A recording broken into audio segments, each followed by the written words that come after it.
My name is Robert. My story is this. Back in 2001, I was arrested for doing something very stupid and I was involved in a police pursuit.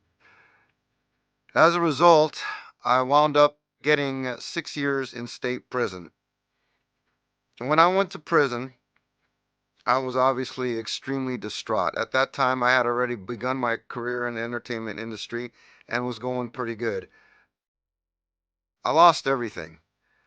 And I'm not saying that every individual that goes to prison doesn't have something going on, but for me, I had a pretty good life going up until that point. So I was extremely distraught. In fact, so distraught, I really contemplated dying. It was that traumatic for me. During those moments when I really was contemplating dying, I happened to meet somebody that was working there at the prison that I was housed at. And it started off with just a smile, and from there it took on a life of its own. And and we began to discreetly correspond with each other. My name is Catherine Clark Perkins. My story, I am a prison wife and I met my husband from behind the wall. I met him on the streets and our love started from behind the wall. When he was in jail, me and my kids, even though he's not the father of my kids, we wrote letters to each other. We actually talked on the telephone, even though he had a phone, which was illegal. But now they have those GTL where you can call for free now. They even have tablets, which is a blessing, where he get the call for free and he also get to send text messages, which is a blessing. That's how we still maintain our long distance. But he's serving a sentence life without the possibility of parole. My name is Robert Lopez. Currently, I'm in Nevada, Las Vegas. I'm from Whittier, California. I'm on house arrest. I'm in Nevada for another 5 months. I've been on house arrest for over a year, and I'm on here working, just trying to make the best of it. What happened was I got incarcerated for a drug possession charge. I had to do 9 months in the state prison, and I had to do another year on house arrest. Ended up taking a friend for a drive, and we ended up getting pulled over. They ended up having some narcotics on them. I was the driver, so responsible for the car, so I had to take the fall for it.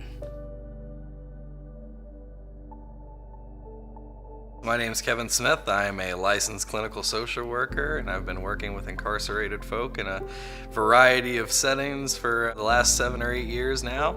Currently in private practice, doing a lot of mental health outpatient work, but done a little bit of everything from inpatient psychiatric care to working in prison settings to group homes to people of all ages, from 5 years old to my oldest client being 92 years old.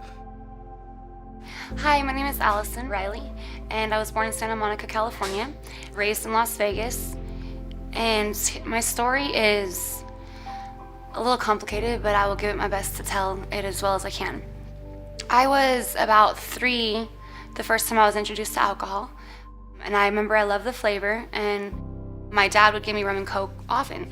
At 5, he took us out and went camping, and we got retardedly drunk. I fell in love with alcohol that night. After that, I started seeking it by myself. By the time I was 11, I got on drugs. I was on cocaine, ketamine, and by the time I was 12, I started doing meth. Was hooked by 12, like bad. 13, started doing Oxycontin and Xanax, taking my mother's pills. By the time I was 17, I was shooting heroin. Started burying a lot of my friends around then. 2 of my best friends, I had to bury them. 2 of my boyfriends passed away. 1 was shot and killed by the police. I also didn't realize, but I really didn't have a choice. I became obsessed with drugs, and that comes with the territory of becoming a lawbreaker. I had to start breaking the law to maintain my habit. My name is Lee Beck. I was at San Quentin State Prison. I'm 63 years old. I started there when I was 20, late 1980, and left state service in 2000. So I was there for 20 years. The reason I worked at San Quentin and enjoyed it, the good part about it was during that time, 1980, pay scales were very low. San Quentin started at $16.09 a month. I actually was going to join the Army and try that, but that was only about $800 a month. So after seeing two enormous prison guards at a job fair, they talked me into not going into the Army and to joining them, which at the time I was a bodybuilder, so they kind of wanted me. I was a 240-pound monster. They wanted the bigger guys working there. So that was the good part about it. The bad part about it was a lot of the politics involved in the upper management and just how they ran the prison. What I felt was a lot of racism at that time, a lot of racial disparity. And subsequently after that, I joined on with the union after 1980 and became a union job steward and went on to become vice president. So I didn't have a fantastic reputation while doing it. I worked for law enforcement. I was just a regular clerk, and their law is that you have to get it approved from the captain to go visit someone who is incarcerated. And I didn't know that there was such a thing that you have to get it approved. And they said, well, you do. And they sent me home and they ran an investigation and they said, hey, you've been going seeing this person for this amount of time. And I said, yes, I have. And they discharged me. So I still chose to make that decision, but it's like a roller coaster because when I was discharged from the job, you can imagine my psychological mind. I mean, I had to go see a psychiatrist. I was taking Prozac pills, and it really damaged my relationship with my husband from behind the wall. Even though I still love him, I'm in love with him, but it really damaged our relationship. And even though he understands, he still loves me, but it put a strain on our marriage. And it sent me down a roller coaster. And I'm being honest, I really needed psychological help because he was like, I never dated anyone who's on drugs. And even though he's behind the wall and he loves me, I had to take medication. I couldn't travel. COVID hit. So it was like, what do I do? So it put a strain on our relationship. It started off with me dropping off.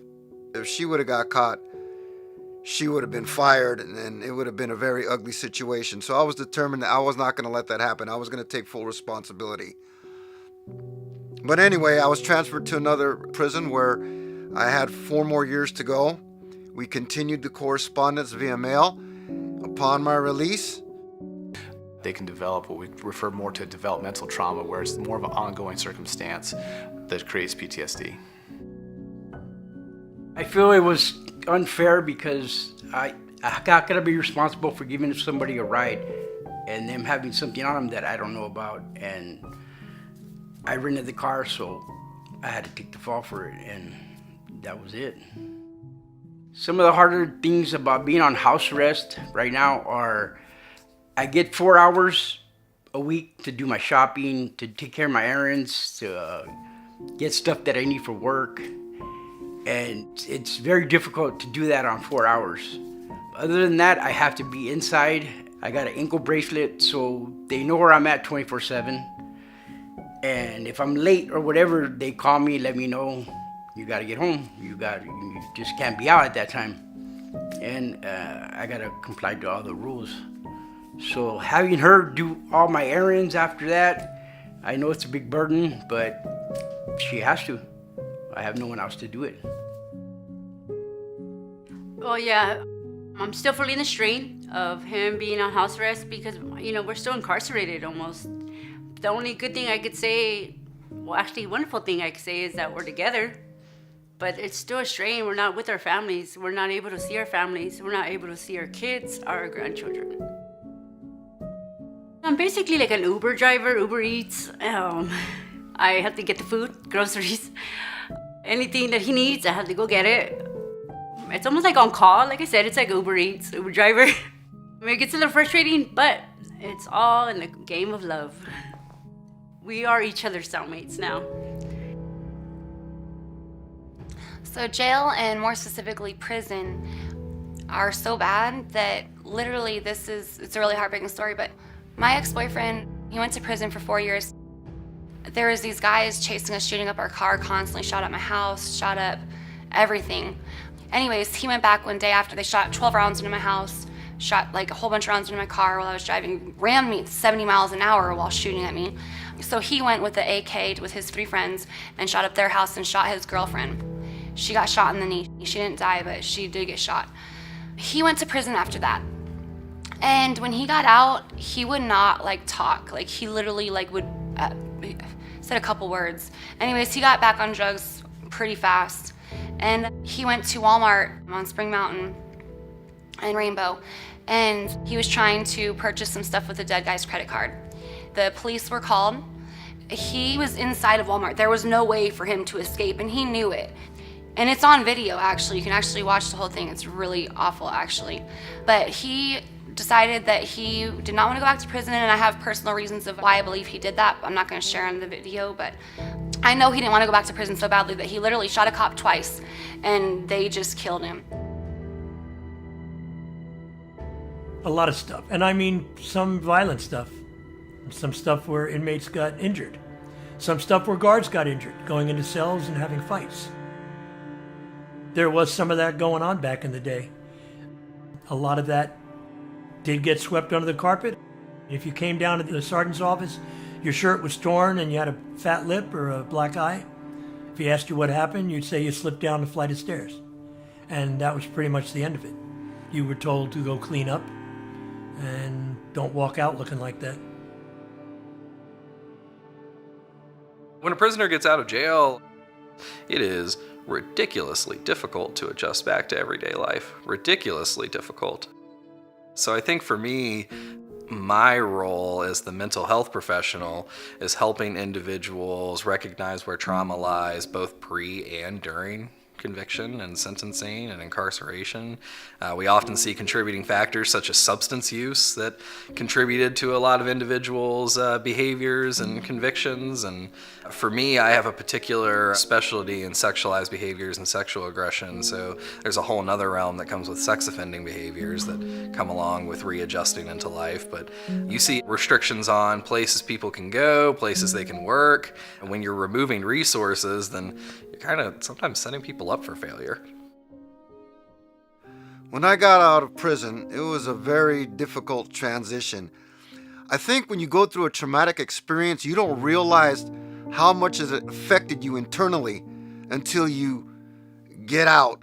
I guess I could compare it to people that are in war and they have the post-traumatic stress syndrome, because when I first got out, I thought I was fine. And, we had a place together and it should have been all great, but I had a lot of anger in me for the 5 years of my life that I lost. And, it came out. In fact, it came out so much, we almost didn't make it. But evened itself out. We got back together and we were able to weather that storm. But initially, it was pretty rough for that first few months to a year. It took me a while to get over that. And you never really get over it, but initially I had a lot of anger for losing that time of my life. So it's like you think once Rosie is going to be Rosie when he comes home from prison. And my first husband, when he came home, it was PTSD. It wasn't Rosie. I had to deal with his prison traumatic stress disorder. And he said I could talk about it, but there was the abuse, the domestic violence abuse. And then I have the low self-esteem. Then I gained the weight. Then I got pregnant. Then I moved back with mom. And then he told me, he was honest. He was like, he felt obligated to marry me because I stayed down with him when he was in prison.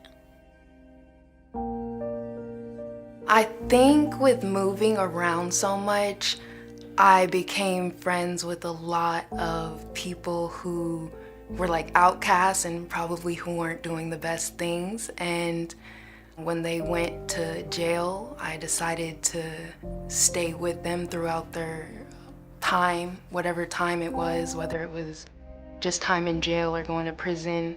But I met everybody on the outside, and we ended up continuing our friendships while they were in prison. But that is not the norm. And it takes an individual, and I'm speaking about her, my girlfriend, to look beyond the prison blues or whatever the orange that they're wearing, that she sees something beyond that, because there's a stigma attached to prisoners. Right away, you're no good, you're this, you're that, you're a piece of shit. It takes a certain individual to look beyond that and see that there is something good in everybody. And that's the other reason I was able to speak with this woman, because she saw beyond what I was wearing and where I was at that time. Otherwise, it would have never occurred, of course. When it comes to the revolving door and the environment of prison, really, it's a system that's underfunded, undervalued, understaffed, undertrained. And when you put individuals in very chaotic, very stressful situations with little training, little pay, little support, some of the correctional officers that I work hand in hand with, they're working shifts that are just extraordinarily long because no one wants to do it. We oftentimes find that inmates are dehumanized, and then correctional officers pick up on that, and it's no longer seen as a job, but it's seen as a commodity. It's a paycheck. You remove that humanistic aspect, yeah, you start to dislike what you're doing. It becomes really not fun. It's never an excuse for those behaviors, but when you have understaffed, undertrained people, it's very hard to retain them, and that bleeds into the people you're serving. When you have individuals who are incarcerated, who these are the only people you're interacting with in a day. It's a very limited, small world, and when you have people who are not interested, and again, not even maliciously, just that's the kind of environment that gets built when you have understaffed, undertrained, undervalued individuals. As well as, of course, the individuals who aren't motivated for the job, who just genuinely don't like these people and see them as commodities. Yeah, because of the things that we saw and were subject to, you know, having shit thrown on us, piss, you know, a prisoner could take his stinger that he used to make hot water for coffee or tea, heat up the water, piss in it, shit in it, put tunnel wash in it, which was a bleach they used to clean their floors, and then throw that on us in our face. Or take their toothbrush, light a match under it, stretch it out, tie it to a broomstick handle, which they used to have, a little 2-foot, and then try to spear us as we walked by the cell, spear us in the neck. So doing cocaine was kind of a release. You can go home at night, you're all wound up, stressed out, looking to fight the world, road rage, all of it. You went home and just mellowed out. Or Friday night came, you went to a concert, you partied hard, really hard. Limousine, the drugs, the women, the alcohol, yeah, all of it. Undercover, yeah, we were all partaking. We would do it before we went on duty. We all did it. And when I say we all, I mean there's a close group of a knit of people that did a lot of hanging out together. Of course, I'm not going to mention names. I can't. There was this dichotomy of supervisors that were involved in that kind of behavior as well.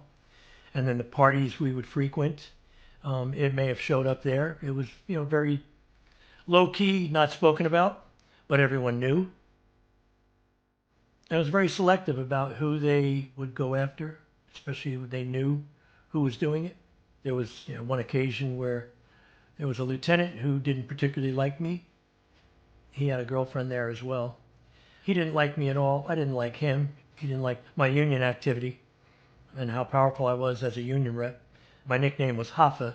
I think after my first 6 months of being in the vice presidency and a job steward, the guards started naming me Hoffa because I went after management like a pit bull.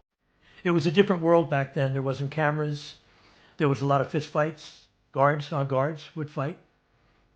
Guards on prisoners would get into fights, going into cells and whatnot. So it was a totally different world.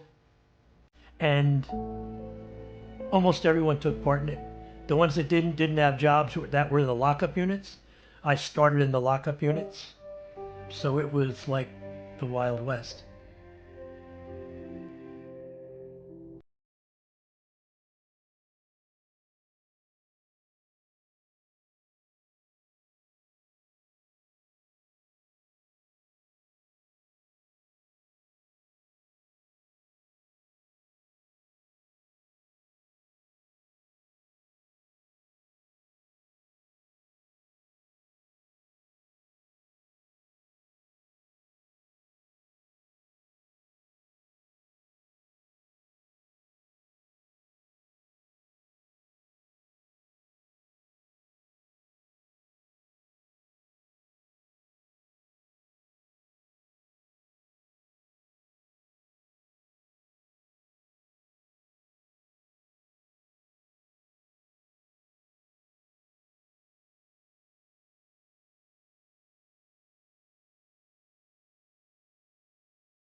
subconscious and my spirit were listening to it. Okay, that's what you think you are. We're going to align to that. So I became a piece of crap.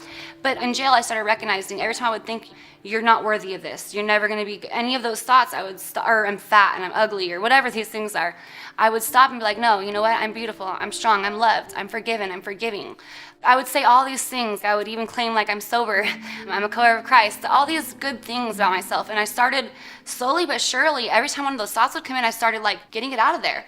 I surrendered my life to God in jail. I found more freedom in jail than I have anywhere else, even though I had no freedom at all. I couldn't tell myself when I wanted to use the bathroom, when I wanted to eat, when I wanted to go to sleep, when I was allowed to talk, what I could wear, anything. You cannot do anything. I was stuck on a bed for 11 days, actually, without getting off the bed, except for to use the bathroom really quick. Anyways, my whole point is that I needed that time, honestly. I'm glad that I had it. I don't ever want to go back. It was horrific, and it's just not humane. However, I needed it because it gave me time to talk to God and go through things and look at things I didn't ever want to look at. There's always the nature versus nurture debate. Typically it's a mix of the two, but especially if you are introduced by your extended family, your people around you taking care of you by substances, and they're getting you hooked on things, or you're just experiencing a lot of neglect or abuse, it's just about impossible to try to not let that affect you, especially as you go into adulthood, especially as you're trying to connect with others. Early childhood experiences that were traumatic, without fail, they will be part of your relationship later on. You just got to be able to learn to work through those pieces to be able to connect with others more effectively. I do think that I was a big effect on them. They were definitely grateful for the time that I was there, but there were definitely times within those 7 years for both of them that it was rough being there for them, just because things are so different on the outside versus the inside. They didn't know what I was going through and I didn't know what they were going through, so it was a lot of arguments. That's life. That's real life when you're in a relationship with somebody. When you're in a pen pal thing, it's more, I don't want to say a fantasy, but to a certain degree it is. I think I'm one of the few that have actually made it. And stayed in a relationship with somebody that I met in prison. Because I think for the most part, I hate to say it, but a lot of people that are in prison are not very good people. I wasn't a very good person for a long time. I feel like I've come full circle in my life. But a lot of them have ill intentions. They meet somebody because they want something from them. And the person that's on the other end wants something too. They want attention, and they get the undivided attention of an individual in prison. And that's the reality of the situation. But when the prisoner gets out, they don't really need that person anymore, and they're gone. So mine was, I think, one of the rarer instances. The first one started when I was only 19 years old. I was dating someone only for a few months, and he ended up going to prison. He was only 22 years old. He got involved in a situation and he ended up going to jail. I had never been to a jail before, never visited anyone in jail or anything like that, so it was my first experience. I was just 19. It was just really interesting entering those doors at such a young age, and like I said, he was only 22. It was just a very traumatic experience. I never promised that I would not date anyone the whole time he was there. Never promised that. Wasn't even considering it. We were only together 3 months before he went in, so I owe you my life now? No. But we did have an arrangement to where I'd take his phone calls, we would write, I go to visits. When I still lived in Cincinnati, I would go every visit possible, 2 times a month, went to every visit, wrote him, we took phone calls. And I even dated someone who was doing really good financially, and I was still in love with him, the one that's incarcerated. So I would even get money from my boyfriend on the outside and send it to him to keep him, kind of like, well, she's got a boyfriend, but hey, I'm eating good, My boyfriend on the outside at the time, he didn't know about the one in jail. And so when I left him for those 2 years that I mentioned, this is actually the situation that caused that. The one on the inside though he was reaping the benefits of me with this person, sending him all the money, he ended up getting jealous because one time I had them both on the phone at the same time, and I chose to talk to the one who I was physically living with at the time. So he got a little upset, and what he did was he was good at finding people. He got the guy's number and actually called the guy, told him that I was sending him his money. So I was so hurt at the time. I remember still crying on the shoulder of the one I was physically with, hurt by the one in jail. I still remember. And I stopped talking to him after that. Sam, my current partner here, struggles with me being in a relationship with my current partner that's still locked up. Absolutely. Men can be very manipulative. Absolutely. I can even speak on my daughter's father. Even I met him from behind the wall. He called me from a wrong number, and I was grieving. And they said, collect call from Antonio. And I'm thinking it's my son's father. But this guy dialed the wrong number. So I'm grieving. I'm like, collect call from, and I'm thinking it's my son's father. And they was like, Antonio. And I'm like, I accepted. And he was like, oh, this is Anthony. I'm like, Anthony? And I'm like, okay, I accepted. And he was like, oh, I'm sorry, I dialed the wrong number.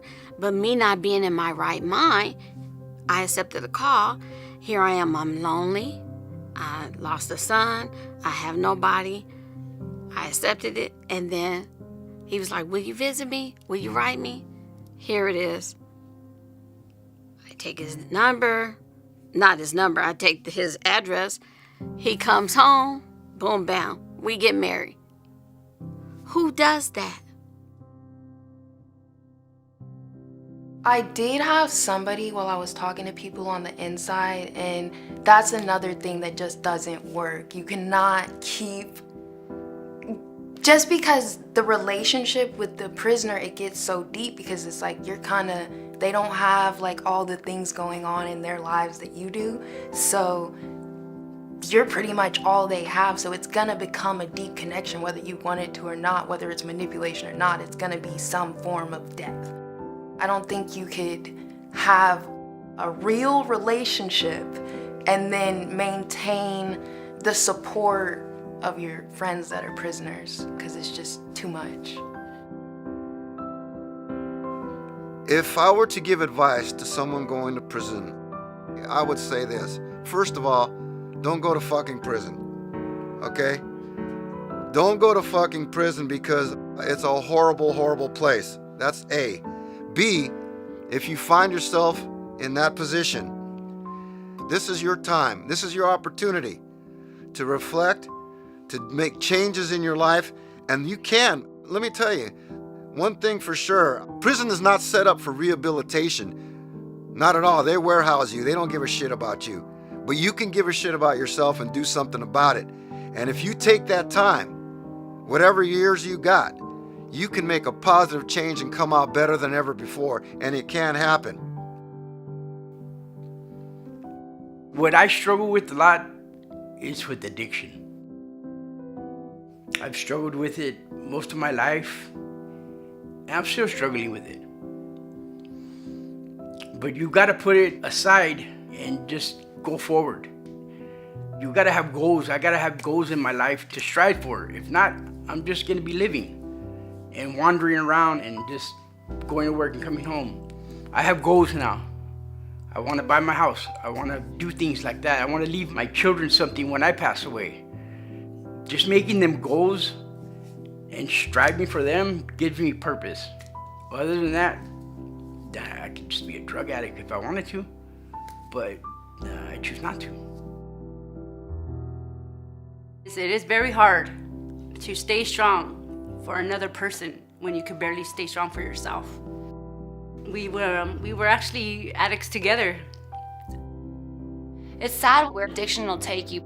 You're not really choosing. Actually, addiction takes over your choice. After a while of using, you literally no longer have a choice. People wouldn't choose to get rid of their kids. People wouldn't choose to go be homeless and live under a bridge. But I would. When I was on drugs, I would. I would think, okay, I'll go live in an abandoned house and I'll just go shoot heroin while my daughter got taken. I always loved my daughter and I wanted to get clean for her, but I literally could not do it. I couldn't. I tried many times and I couldn't stop. You have to get really, really, really willing to do a whole bunch of really, really painful stuff and pray to God that you get put into a detox or somewhere where you can't physically get out of to get through the detox part, because if you can't get through the detox part, you really can't even start thinking clearly enough to do it. Based on some of the things I've said today on camera, there's a lot of people out there that would wish that I die of cancer. And there's a lot of people that hate me. A lot of people out there that were guards used to call me inmate lover because I wouldn't go out of my way to bust their balls. I wouldn't try to make their life miserable. Those are the same people that went out of their way to make their fucking life miserable. So in my opinion, they were just pieces of shit. It wasn't my job to punish them any harder than the punishment the judge gave them. And they didn't like that. If they wanted to plant drugs, if they wanted to do stupid shit like that, I wouldn't take part in it. So, and I didn't have a spotless record at the very end. You know, I wound up getting arrested. I wound up having a case. I resigned after 20 years. I didn't retire because I got arrested for cocaine possession. I didn't have to do any time. I didn't have to rat on anybody because that's a fucking punk move. I didn't rat on anyone. I could have rolled on all those lieutenants and captains and officers that I knew were putting a fucking straw up their nose of cocaine. I could have cut a deal. The DA would have wanted me to cut a deal, but I didn't cut a deal. I shut my mouth. I took my licks. I paid my $50,000. I mortgaged my house. I mortgaged everything and got my ass out of trouble with a good lawyer. So for all the people out there that say fuck Lee Beck, I say fuck you, because you're pieces of shit and you're punks. So I did what I had to do, and yeah, I got caught. I did my number, and I shut my fucking mouth, and I didn't rat on nobody. I never ratted on a prisoner, even though a prisoner ratted on me and got me arrested. And you guys bought it hook, line, and sinker. So have a nice fucking day. Do I have anything nice to say about any of you? No, you could all rot in hell. If it's always about him or her, always wanting money, always selfish, those are red flags. Always putting themselves before you and what you got going on, even though you work and you have kids, and always putting their needs before yours, those are all red flags. If you always have to answer the phone, if they're always controlling, those are all red flags. That means run. I'm on a dating app right now, on the Facebook dating app, having a ball. But I was chatting with a really, really gorgeous guy. I was like, oh, maybe he's the one. You know how women are. And then he breaks it to me. He's like, I'm in jail. I just happen to have a phone. And so, the power thing, like this guy looking like Enrique or somebody, looking like The Rock, or just like gorgeous. I could totally, if he'd say yes to everything I say, but when he gets out, that's another story. I lose the power. So I'm sure some of these women really have fun with that. Yeah. Individuals who come out of incarceration often do face financial hardships upon return to the everyday environment. There's a number of jobs you can't get. There's a number of places you're not allowed to work. There's a number of people you're not allowed to see. And by way of that, you haven't had an income for a number of years. There's a number of contributing factors when it comes to the financial difficulties. I find that a lot of these... I see the people that come out of jail, I feel like they struggle 100%, and I don't really feel like there's a whole lot of support for them, which is why they continue to manipulate women and other people that they can, because there's not really sources available to them. I think most people that are going through things, that are going in and out of jail, they run into a lot of things that I've run into. I think you gotta have a state of mind where you're gonna make it. There's no other option for me, in my mind, but to make it. I'm already older. I'm not a youngster. I'm not a kid out there that could just throw away a couple more years. I can't do that no more.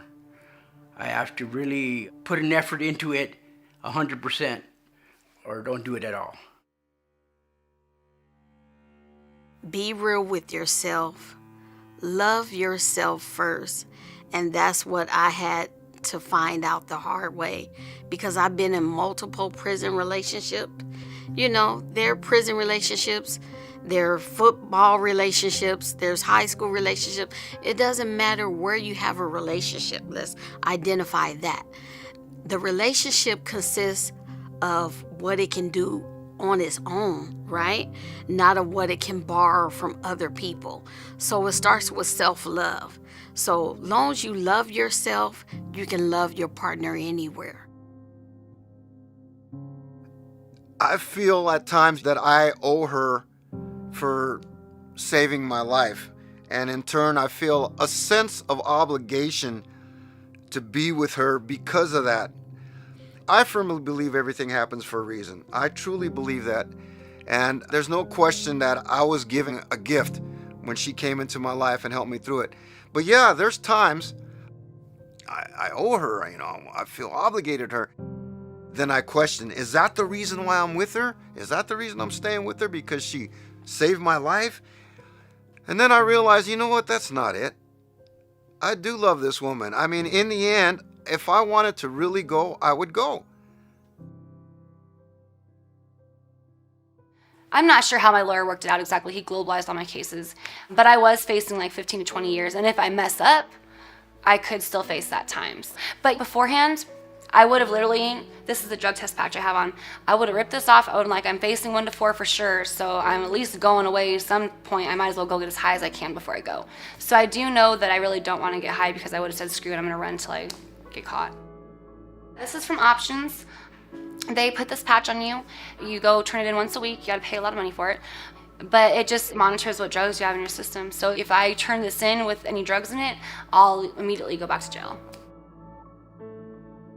I feel like I was a lifeline and an outside support for them, because they don't really know what's going on. They have the news, but they don't know what's going on in the friend circles. They don't know the jokes. They don't know the memes. Like, that's the thing. I was going through social media. I was sending them memes. I was sending them anything to keep them in the world, because that's the thing. When you go to prison, you could be lost so quick.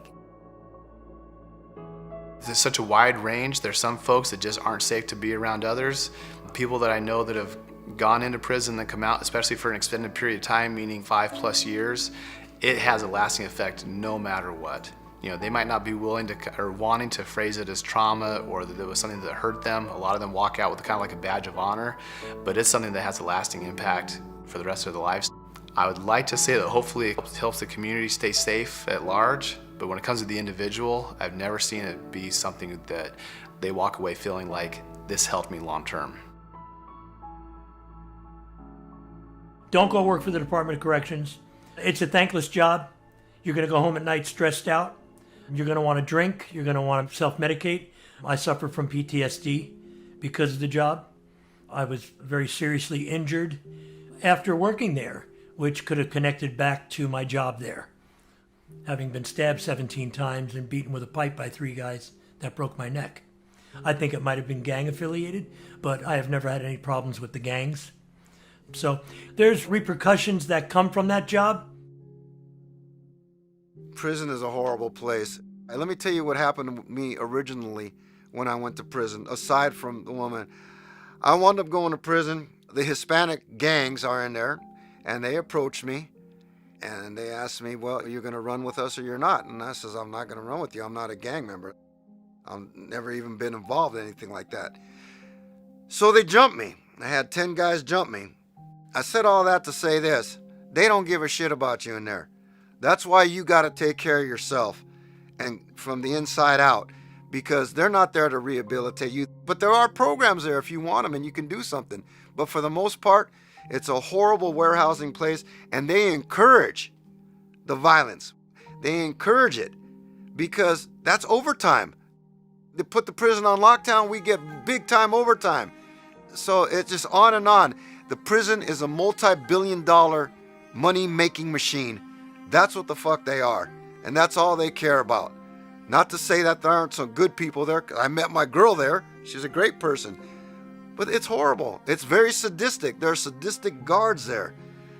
And I mean sadistic. Sick people. They should be wearing the prison blues. So, I mean, I could go on for forever. The stories, the things that I've seen, I got nothing nice to say about it. When I was in my addiction, I was looking to mask the pain of certain things that I had no control over, that I felt was a misjustice to me, that I was wronged, nothing I can do about it, and just a way of coping with a pain was to do drugs. And it's not the right way. When I did that, I think I just prolonged it. So instead of something that would take 3-4 months to get over, it took 3 or 4 years. Because I'm just getting high. I'm just masking the pain, not dealing with it. And I think, to tell you the truth, I was mad at God. Because allowing certain things to happen the way they did, I just felt wasn't right. What I think people could do to maintain a healthy relationship is to get in a support group, have self-help courses, talk to someone. That is the number one thing. If you don't talk, if you don't share, you will not have a healthy relationship. And that's what people don't like to do. They just close up, don't say anything, and that's where sickness come in at. That's where PTSD, that's where suicidal thoughts come in at, that's where depression come in at, that's where sadness, loneliness, idleness, idle mind is like the enemy workshop. So you have to do the work in order to maintain a healthy relationship. And that's when I realized, wait a minute, I have the power to answer this call or not. And when I realized that I have that power, oh, I felt so good. I really wish people would remember that these are people who are humans first and have the same basic needs as people who have not committed crimes. And I wish that would be something that would be remembered as individuals who work with them. The prison system needs a very significant change when it comes to rehabilitative services. You're setting people up for failure when you don't have services in place that are effective, adequate, and available. When those things aren't available both inside the incarceration and outside the incarceration, people will revert back to behaviors that they used prior to. And I thoroughly believe that the prison system and the probation and parole system need a very heavy overview when it comes to the mental health services that they're able to provide.